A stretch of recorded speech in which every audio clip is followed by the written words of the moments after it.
house and she seemed to be projecting. I watched Minnie's face get red in embarrassment.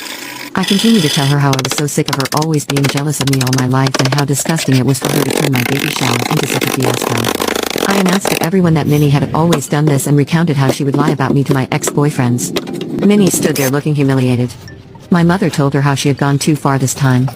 Out of nowhere, her husband, Larry, who had remained silent until then, stood up in the midst of the awkward silence and walked up to Minnie. To everyone's shock, he handed her some papers. The atmosphere shifted from discomfort to utter chaos as Minnie started to question him about what this was. Larry told her how the marriage counseling was clearly not working for them and he had come to realize that they were toxic for each other. He told Minnie that he had been contemplating divorce and wanted to give her these documents tonight.